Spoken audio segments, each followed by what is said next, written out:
Good afternoon, everyone, and welcome to this webinar on patenting AI and materials. So this is a two-part webinar series that we're running, the first one being on IP fundamentals, and the second one will be more focused on sort of considerations for IP strategy. So some of the things that we'll be looking at today, starting off sort of broadly with AI-driven materials applications. We'll then talk about some of the IP rights that are available, patents, using patents as commercial tools, as well as discussing what actually is a patent, what does it mean to have one. We'll then move on to discussing AI-driven approaches in materials discovery and development with a few examples. We'll talk a bit about what inventions can be patented, and then we'll move on to a few more specific real-world examples of patentable technologies in AI materials. And towards the end, we'll be talking about the patent process, both in the UK as well as overseas, and then more specifically about how Keltie as a firm can help when you're considering IP of your innovation. So to start off broadly with AI-driven materials applications, AI-driven materials have applications across a huge range of sectors, and this impacts several different markets across the world. They provide particular advancements and benefits in sectors like materials and manufacturing, so in the aerospace and renewable energy sectors, medical technology, so including precision medicine and drug delivery, and also in digital emerging technology. So that would include applications in quantum computing and robotics, for example. And finally, there are also applications in sustainability, so things like agriculture and transport applications.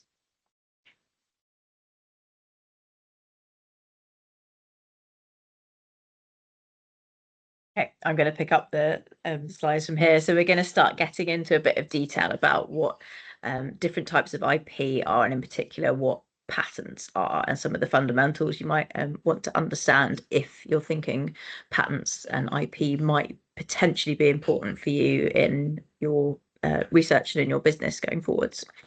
So to zoom out a little bit into different types of IP, we've picked out a few of the most important ones. Patents, which we'll be talking about mostly today, are rights that protect technical inventions. So technical solutions to problems is the thing that's usually underpinning any patent application. And that can be absolutely anything from a physical product, a sort of engineering piece, a widget or a gadget, to chemistry, methods of manufacturing things, process for manufacturing things, pretty much any range of technology that's out there, potentially the subject of a patent. Another type of IP that is particularly sort of known and useful in sort of consumer products and things like this are registered designs.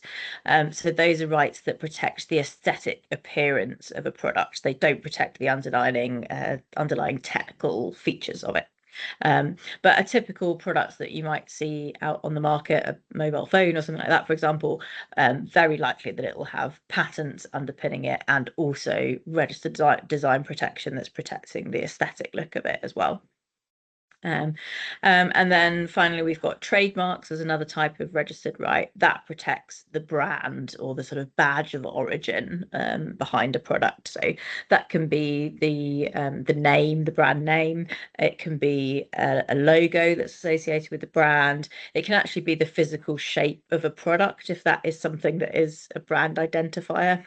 Colors, sounds, all of these sorts of things can potentially be protected by trademarks. And what we've highlighted here are other types of registered IP. So that's something where you need to put a document in with a patent office or a trademark office to say, this is the thing that I've come up with, this is the creation that I've made, and this is what I want to protect. And that usually involves paying some money to the office to have that right granted, and possibly to attorneys to help you in obtaining that right and defending that right. There are also unregistered types of IP. So there's unregistered design rights that exist automatically. There's copyright, which can be relevant for like something like software code. And again, that's something that generally arises automatically in most territories without you needing to make a registration for it. And there's also things like trade secrets. So a trade secret is a particular type of confidential information. It's a piece of information that is specially protected within your company with special measures to keep it secret, to stop it from getting out outside of your company. And if somebody discloses that trade secret to elsewhere, and another company picks that up and makes use of it, then it's something you can take them to court over having stolen that trade secret. We're going to focus mostly on patents just because that's the subject of this seminar, but things like trade secrets can be very important to a business. It's a nice way to keep something protected, but without having to disclose it to the world, which can be potentially quite valuable and quite a useful part of an IP strategy for a company. So if we move on to the next slide. Monica's got control of this, so I have to wait for a minute. We'll just have a look at why you might want to think about a patent for technology that's important to you and to your business, because a patent costs money to obtain. Even if you're going to sort of do it yourself as much as you can, there are still fees to pay. It still takes a lot of time. If you get attorneys involved, which we of course would say is the best thing you should do to get yourself the best possible patent protection, it can potentially be a costly thing. So you need to know that there's going to be a reason for doing it and a benefit in doing it. So one of the really core reasons why a company would want a patent is for the competitive advantage it gives you. A patent enables you to stop other people doing what you have protected. And that is often the real core value of the patent. Stop other people competing with you. You get a competitive advantage. You get a bigger share of the market, and that's really core to what a patent does. But there are lots of other things that companies will do with patents as well. So licensing patents to generate revenue streams can be potentially very valuable, and some companies, that's their whole business model. They don't actually make the products themselves, they license the patents to somebody else to do that, and that's their revenue stream from the licensing. Or similarly, you could sell the patent to somebody else so that they own it outright and you take a lump sum from it. They can be very useful in supporting work with external partners, so collaborative work, partnerships, joint ventures, things like this, because it puts a very clear line in the sand as to what is owned by you and what you're bringing to that collaboration. It can really help to have very clear IP at the start, very clear rights in place, so that you go to that collaboration knowing exactly what the different parties can and can't do, what they're bringing to the table, and what they can justify taking out of it as a result. There are also some tax benefits potentially to be had in certainly in the UK and some other territories from patented technology. So there's a scheme called Patent Box in the UK, where if you have a patent that covers a product or a process, then any profits arising from that patented product or process can be subject to reduced corporation tax. And there are some cases where companies will obtain a patent very specifically purely for the purposes of Patent Box. They're not really interested in using it to stop their competitors, and they're not going to enforce it or license it, but it brings them a tax benefit. For early stage companies and startups, it can be attractive to investors to see patents or at least patent applications in place. One is one reason for that is the potential commercial advantage it should be able to give you later on in stopping competitors. But it is also a way of having very clear documentation of what your innovation is, what it is you're doing that's new and different. And if you've got a granted patent that's from a patent office that is acknowledging that what you're doing is new and different, then that's a very strong indication to potential investors that you've got something to offer. And sort of related to that, it can a good patent portfolio can really increase a company's valuation. So if you're looking to exit, to sell a company on, then the patent portfolio can help you get the best value for the company. So for the next slide, we're just going to drill down a little bit into exactly what a patent is. So I've talked in the first point in the last slide about how a patent is something that stops other companies being able to do what your invention is. But the core principle behind a patent that allows you to stop other people doing this is a bargain that the inventor or the owner of the patent is striking with the state, the government, or the country, if you like. So the bargain here is that the patentee, the owner of the patent, or the person who's invented this invention, they give out to the world a disclosure of what that invention is in enough detail that somebody else could actually take that invention and work it, put it into practice and use it. And that disclosure is made public so that other people can see what it is. And later on, they can pick up that disclosure, they can work with it, they can improve on it, benefit from the knowledge that it's put out there into the world. And in return for that disclosure of the new invention, the state gives in return a monopoly of up to 20 years. So that's your right to exclude others from using the invention. So reflecting these two sides of the bargain that we have between the inventor and the state, if we move on to the next slide, the patent itself has two parts to it which reflect these two sides of the bargain. And if you looked at patent documents in detail, you'll see these two parts to them.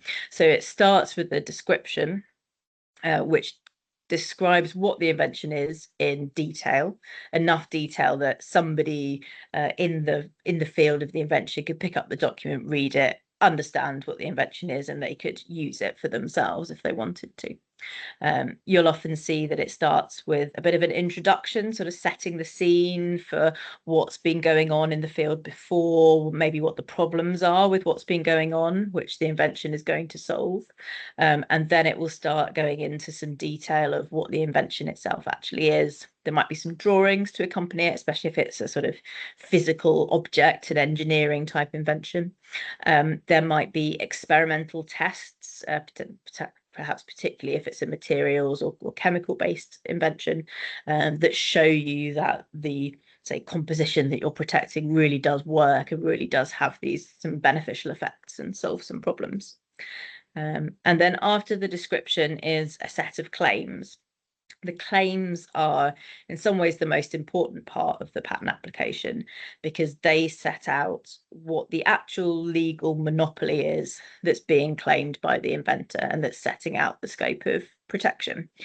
So this is what tells other people what they can't do because this patent exists. And for a granted patent, so that's something that's actually been through its examination process and the patent office has granted it, the most important claim in the claim set is usually claim 1, the very first claim that appears. This is usually what's setting out the broadest statement of what the invention is.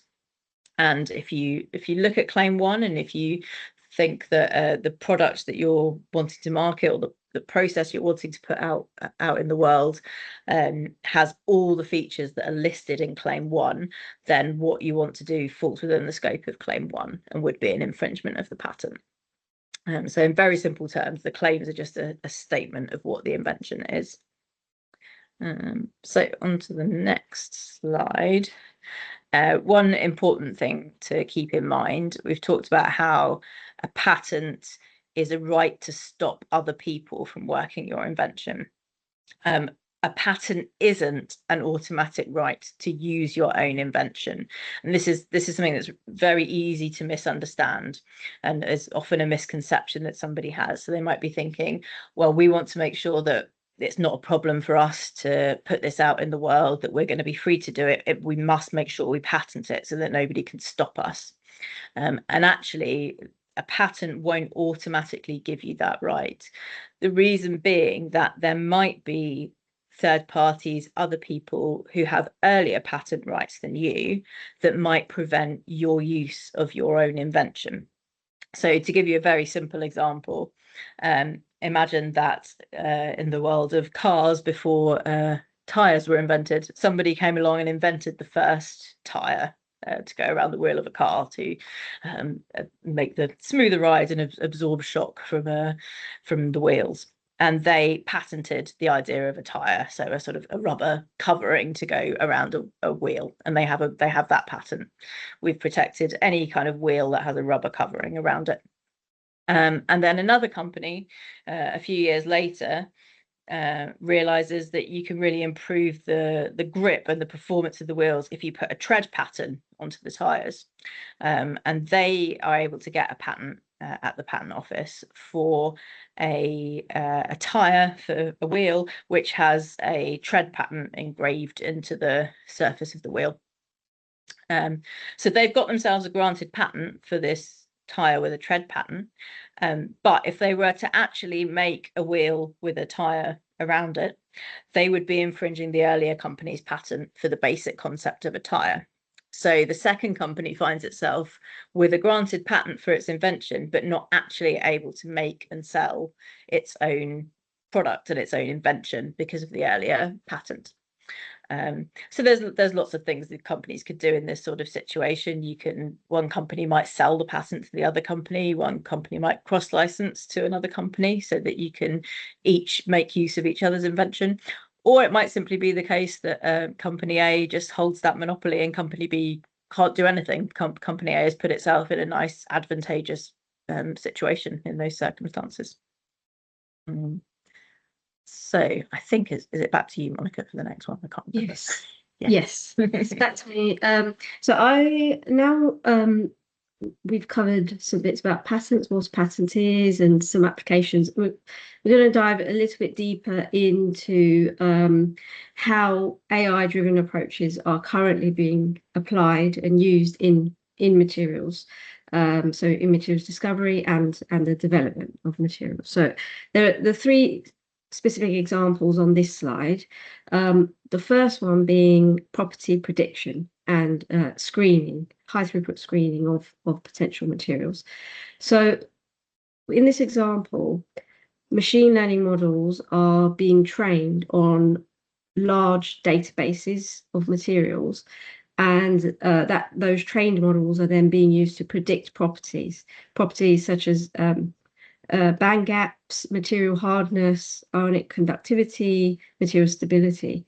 And so what this does is that it enables a virtual screening of thousands to millions of candidate materials in a high throughput manner. And so that can be done before any synthesis has to be done at all. And so this significantly reduces the timeline of discovering materials and sort of optimizing them based on specific properties that are required. A second example is inverse design. So by that, I mean design from properties. So instead of trying and testing different materials, AI is being used to actually target specific properties. A couple of examples there on the slide are high energy density and thermal stability. Those systems are then being used to propose candidate compositions and structures that are most likely to meet the requirements that are needed for that design. And so using all of that information, candidate materials can then be proposed. And then the third example is actually the generative design of new materials. So models in this field can be used to create brand new structures. It could be crystal structures, polymer material structures, materials for battery technology, and catalysts. So those are just a few examples. But the way that these models tend to work is that the user defines constraints on the properties or other aspects of the material that are needed, like symmetry or the composition of the material. And using those user-defined constraints, the models then propose new structures, which can then be explored.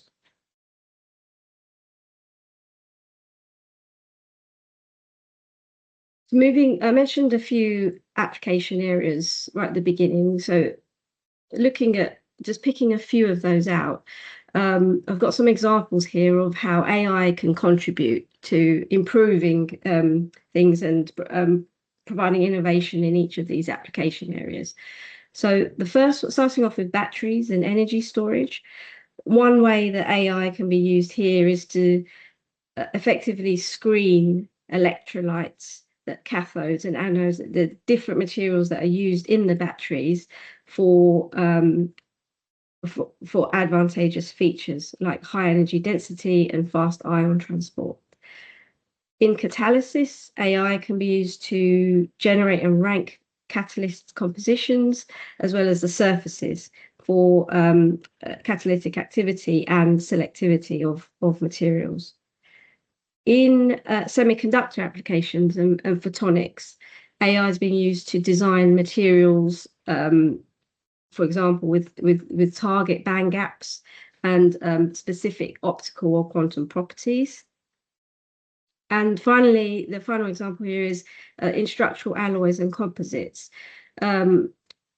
We can use AI to optimize alloy chemistries and heat treatments, so that we can sort of address the trade-off between strength, toughness, and weight of the materials that are used as alloys. I'm going to hand back to Emily to talk about what sort of inventions can be patented. So the next thing we're going to do is go into a bit of detail about some examples of patents and patent applications in materials AI inventions. But before we get into that, we're going to step back and look at the sort of theory behind what can you patent. In theory, if you've come up with an idea, a potential invention, how do you decide if this is something that actually can be patented or not? So there's three main criteria that are relevant to the sorts of inventions we're talking about. That a patent examiner will be taking a look at if you file a patent application with them. And they'll be looking at the claims that you've set out, where you're stating what your invention is, and they'll be assessing for, say, claim 1, does that claim and the invention that's within it satisfy all of these three criteria? So the first one is novelty or newness. So this is what you've stated in this claim, is it new? And that's a pretty sort of black and white assessment most of the time. It's literally a sort of like for like comparison against what is out there already. If there is anything at all about what you've put in your claim that is new, that is not out there in the right combination out there in the prior art, then that is a new claim and you've crossed that hurdle. Doesn't actually matter if the new part is very clever. It could be something pretty trivial, but it will cross that threshold for novelty. And when we say prior art here, this is absolutely anything that could be out in the public domain in any capacity. So that means a published patent document. It means a published scientific publication or article. It can mean a conference presentation or something that's been exhibited at a trade show. It can be an online article, something on a website, something in a YouTube video. We see all kinds of things getting cited in proceedings against patents. So in theory, even just a conversation between two people in the pub can be a prior art disclosure. So the next criteria, inventive step, is where a little bit more of a grey area can come into things. So for this criteria, we'll be looking at the features that have been decided to be new under the previous criteria. So take the new bits of your invention and your claim and ask, are those features obvious? So you tend to assess this through the sort of frame of mind of somebody who has a basic level of skill in the technical field that you're operating in. So this would be imagining a sort of a material scientist with very, very thorough textbook knowledge of everything that's out there, but with no sort of creative, inventive capability. And the question the patent officers will be asking is that new feature something that would be obvious to this person to do? Can they just combine together things that are disclosed in 2 different textbooks and arrive at what you've done? Or is there something just a little bit not obvious to that person to do? The threshold for this, for inventive step, is often lower than people think it is. So I think for most inventors who are out there coming up with new and exciting ideas, quite often the new part of what they've done can feel to them that it's quite obvious, because of course they've done it. So they've been through that process and that journey, and that they've realized that this new thing is something that would be good and beneficial to do. And actually it doesn't need to be a huge paradigm step. It can be a very, very small change potentially from what has been out there in the past. But we tend to find inventive step is often where the arguments lie with the patent offices and between sort of parties in contentious proceedings. This is often where the arguments come in. And then the third criteria, which is probably particularly relevant to some of the AI-driven technologies, is that the invention needs to be a technical solution to a technical problem. So the way that we can best think about this often is that there needs to be some kind of real world effect lying behind the invention. So something that is purely software or purely a mathematical method of doing something, that on its own is not going to be patentable.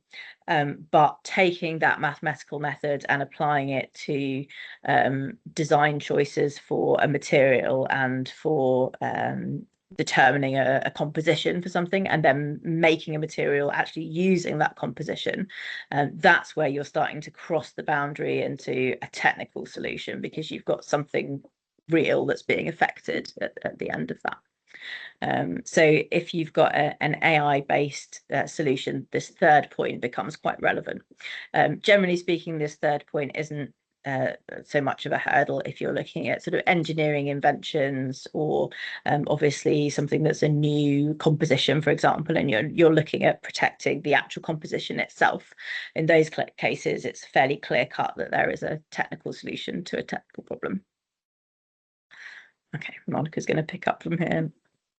Yeah, so following on from those requirements of what's needed to patent an invention, let's go into some real world examples of patentable technology. So I've got 3 real examples of published patent applications in AI-driven material science.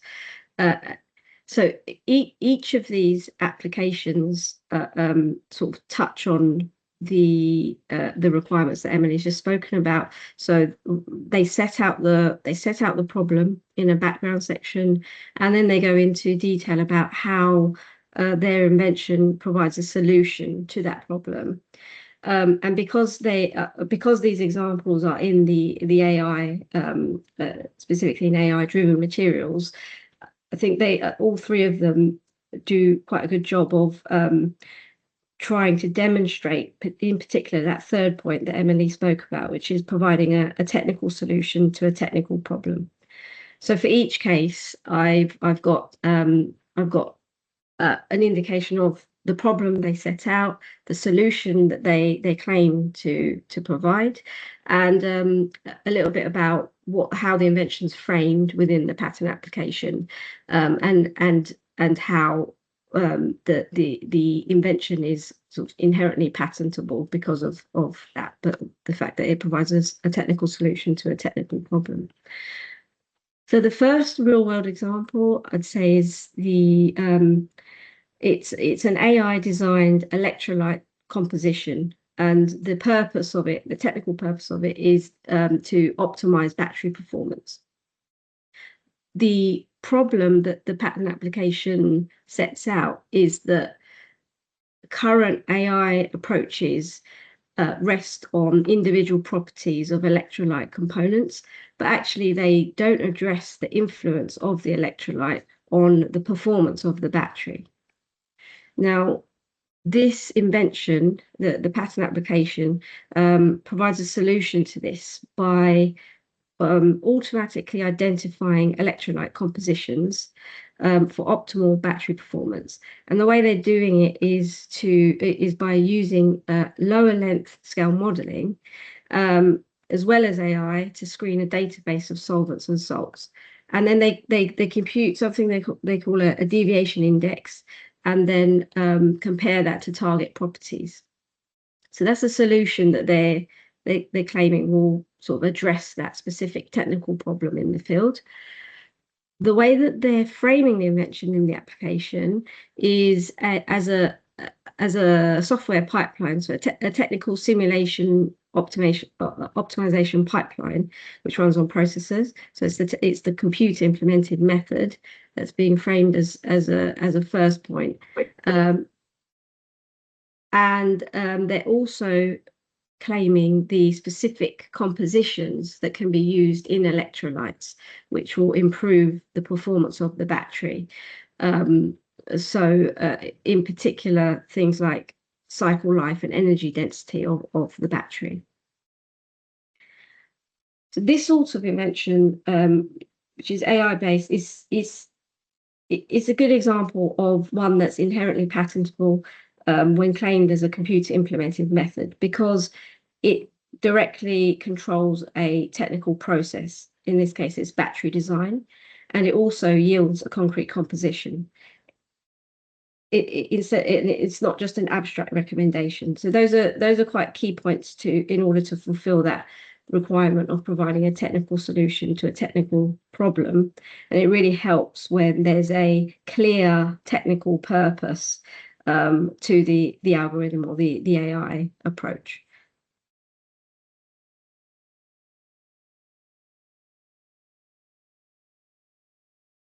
The second example I've got here is one to do with predicting the performance of solar cells, perovskite solar cells. The problem that's set out in this application is that there isn't currently, or at the time of filing the application, there wasn't a fast way to predict the final performance of the perovskite solar cell. And specifically at intermediate manufacturing steps as the thing is being made. So the invention then provides a solution to that by predicting performance of the solar cells so that the results can be used to monitor and optimize the processing of the solar cell. And this can be done faster and more directly. And the way this invention is framed is as a computer implemented prediction tool. So it sort of specifically takes electrical impedance spectroscopy measurements that are done mid-process, and then infers the final performance without needing to fabricate the device completely. And then, so the focus of the way that this invention is claimed is on the specific material system as well as the specific measurement modality. So again, it claims the computer implemented method, but also it claims specific materials that can be that would be useful to optimize the performance as well. This example fits nicely into the patent angle as well, just specifically in Europe, where this idea of demonstrating a technical solution to a technical problem is particularly important. And it's because the ML is tied again to a technical purpose here. In this case, it's monitoring and optimizing a manufacturing process for a physical device, which is perovskite cells. So again, another clear example of a technical purpose of an application of the computer implemented method. The third and final example I've got here is all to do with concrete compositions. This is another published patent application. This one defines a problem of a lack of a systematic and plant-specific way to design concrete mixes that reliably meet strength and slump targets at minimum cost. And so the alternative being trial and error. And the solution here in this application is that a computer implemented optimization method which generates and virtually tests many candidate mixes using plant specific data. And they're using something called calibrated ferric K factor to select cost effective designs and thereby meeting performance targets. It uses a computer implemented method. It claims that also for optimizing these concrete material designs, but also in this case, this one is slightly different from the first two examples in that it actually also claims the optimized concrete composition product, which is defined by specific proportions and specific strength behaviors.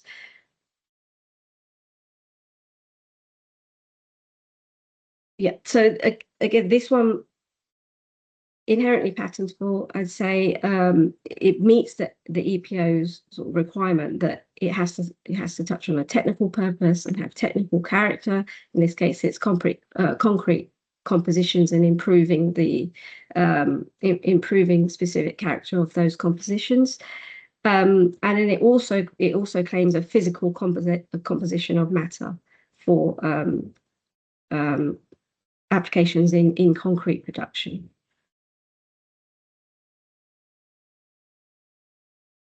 So okay. So we thought we would just sort of take you through the process of what applying for patent protection looks like. So we've done sort of a bit of the theory about what you could protect, what the value and use of a patent is, and now we'll look a bit at the actual process and what it looks like if you've come up with an invention, decided it might be worth patenting it. What does that process look like from start to finish as much as possible? So we're going to take you through what might be a typical route for patent protection. There are all sorts of variations that you could do on this process, but this is what something might look like as standard. So stage one is usually once you've got the invention there and you've got a pretty solid idea of what it looks like, what it is that that you're going to be wanting to do going forwards, what the best possible properties and compositions might be looking like. It would be to sit down with a patent attorney who would usually talk through the invention in quite a lot of detail, extract lots of information from you, potentially experimental data if that's relevant to your invention. And they will draft a patent application for you, which will look like sort of what we talked about at the beginning, a description section taking you through the invention in a lot of detail, and then a claim section at the end, aiming to make broad statements of what the invention is that you want to claim.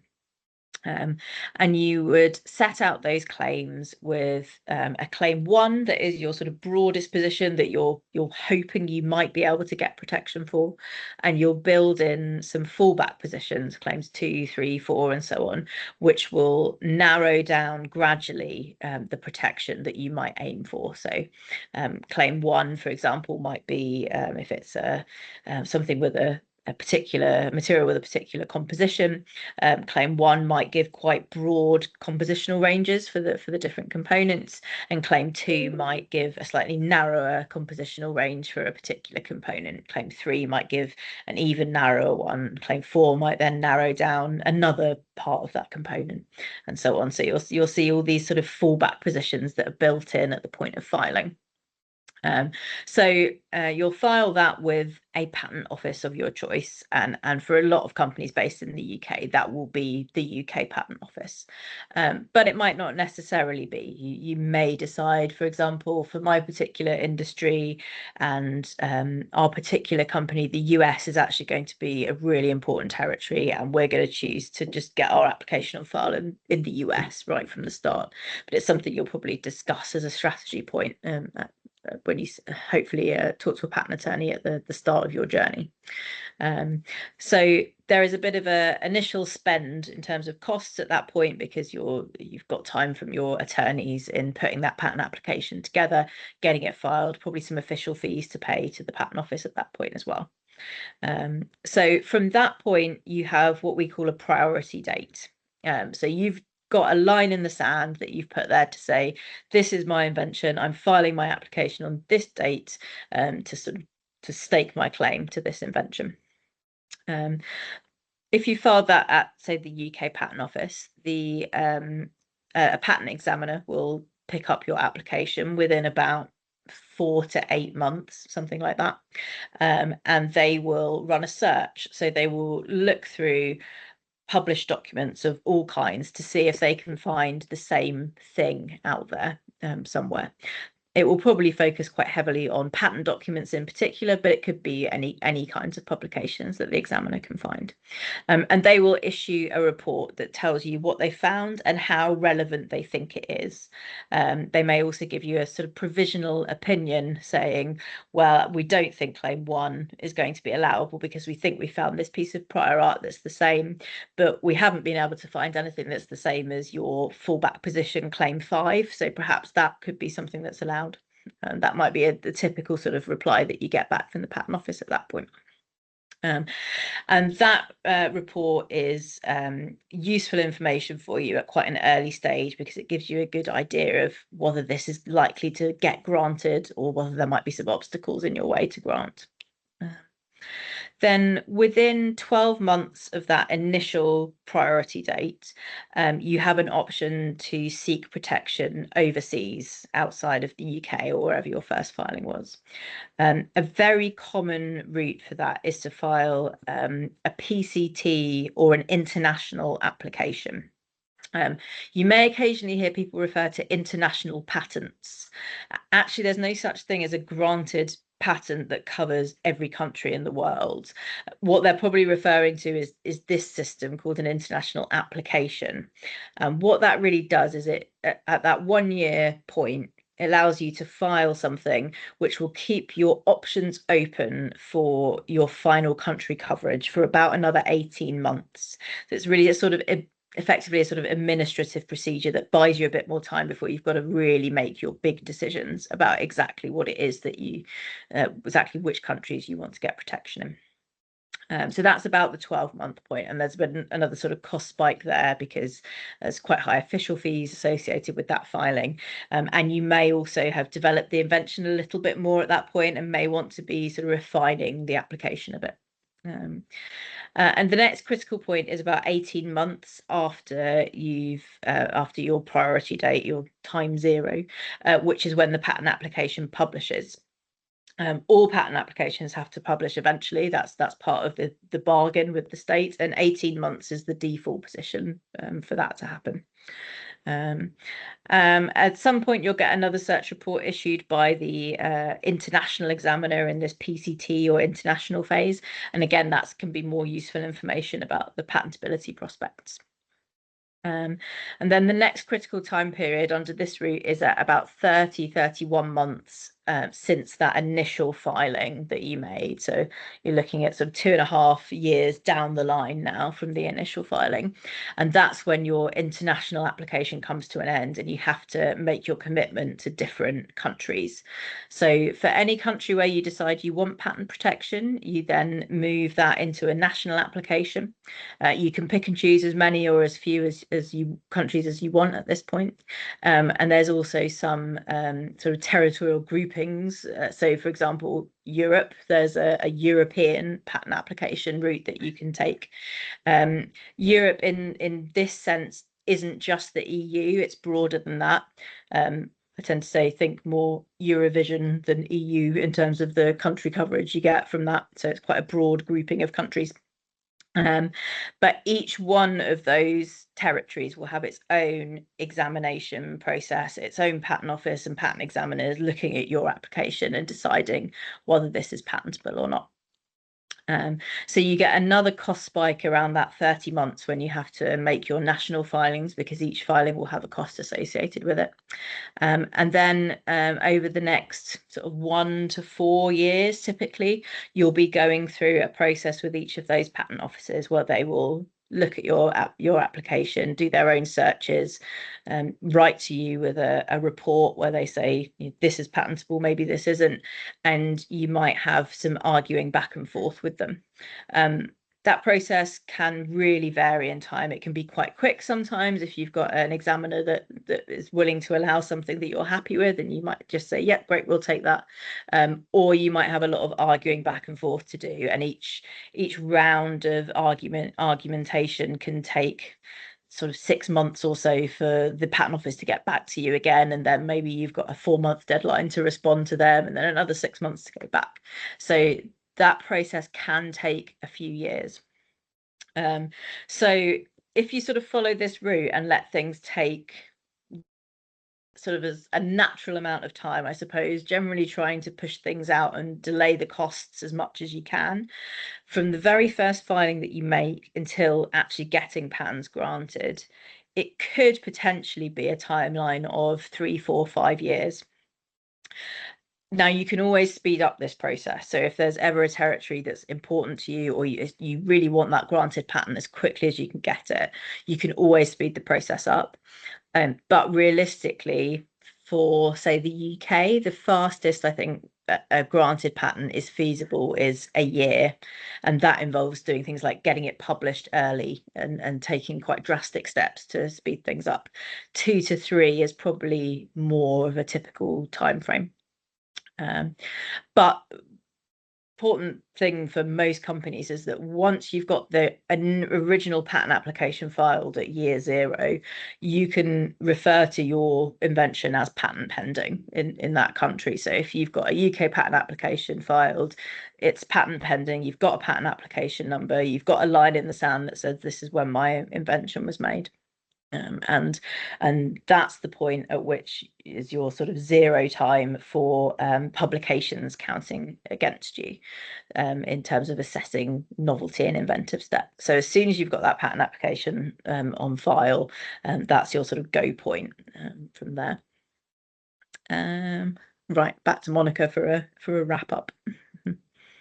Yeah, so just a little bit about how we can help. So at Keltie, we're a firm of patent attorneys and trademark attorneys. So there are a number of things that we can help with through different stages of your development or innovation, just depending on which stage you're at.